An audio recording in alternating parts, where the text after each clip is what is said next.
Hey, so this video is actually another viewer request, or not viewer request, I apologize.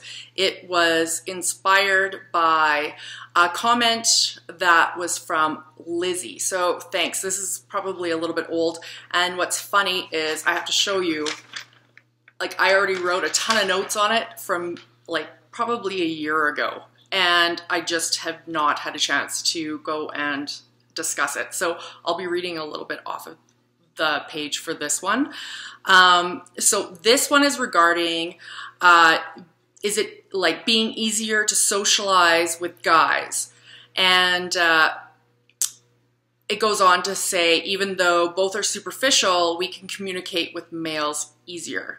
And we've talked about that kind of high level in past videos, but this one I wanted just to specifically talk about because the point is that when we talk about it, we are saying how when we talk to females, we get annoyed with potentially the group think or the superficiality of the mainstream potential of female groups, and also we have to kind of look and say, well, male talk isn't exactly deep all the time either.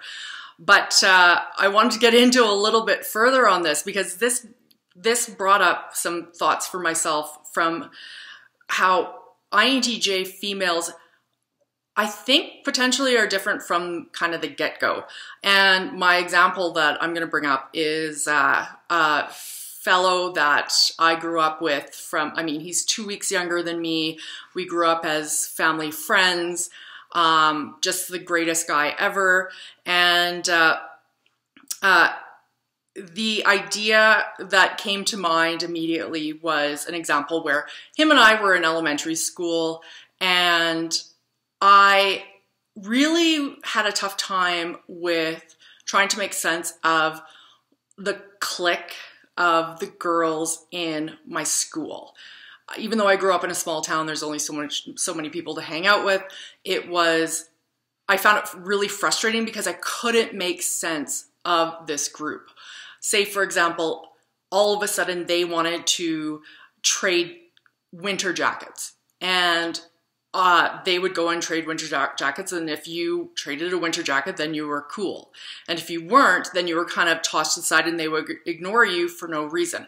This, I should also say, is not only for INTJs, this is for everyone. So I'd love to hear other people's comments on their experiences if they had some sort of similar type of kind of ostracizing, I guess.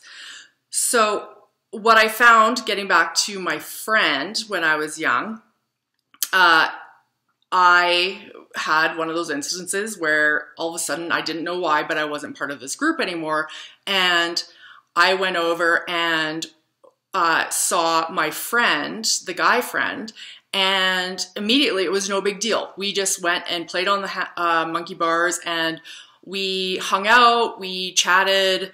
I said about what was happening, and he just kind of was like, oh, that sucks. But it was in a kind way where he was an ear. He didn't understand and didn't know how to say anything, but he was there. And that's why I find this interesting. So even though we talk about superficiality, the nuances potentially between female-female and male-female is somewhat different. Males are more straight talk. So just reading from my notes here, even though when they're superficial in conversations, you aren't navigating exhausting conversational subtleties. Men also talk about the same things that I'm interested in. So you get to go and even back then, you get to talk about the random current events or things that are happening, politics, that type of stuff. So you're not getting into the touchy-feely stuff. You're back in talking about relevant things that are of interest to you, instead of potentially the groupthink that may happen with other girls. Also, men like to banter, argue, and you don't have that worry of hurting their feelings or them getting upset and crying. They tend to like honest debate, and that is something that is for myself easier to navigate.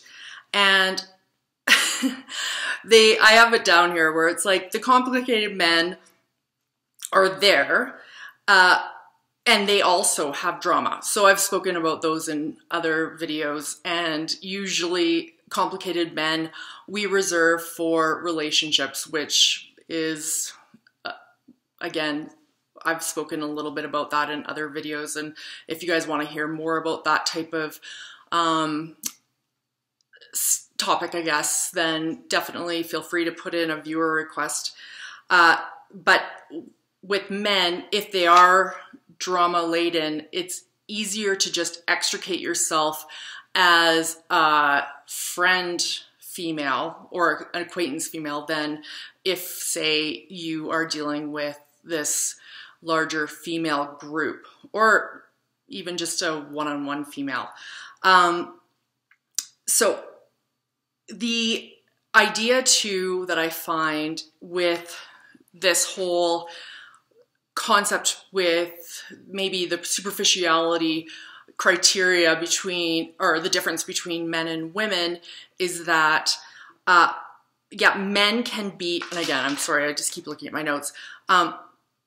Men, if you're talking about these types of topics, underneath is building this sort of rapport because you have similar interests. And then you are able to have that type of unspoken bond. You don't have to reframe it. You don't have to reevaluate it. You don't have to rethink it. There's nothing that shakes it because they don't care one way or another. It is either they think you're a cool chick or they don't. It's simple. And you don't have to prove your worth. With, you know, female relationships, and especially in a group context, there is much more of an issue with having to constantly sit and reevaluate, which we are not great with. We know who we are, and we tend to want to be, you like us or you don't. So that the pretext of us building that relationship with, say, females in the general stereotype, we always know that it can be crumbled at any time based on these underlying rules that we're not always necessarily privy to. We don't understand those nuances all the time. We just want to be able to jump in and be able to have good conversations, care about a person, and be able to move on and have fun and take that value that we had in that exchange and move it along with us.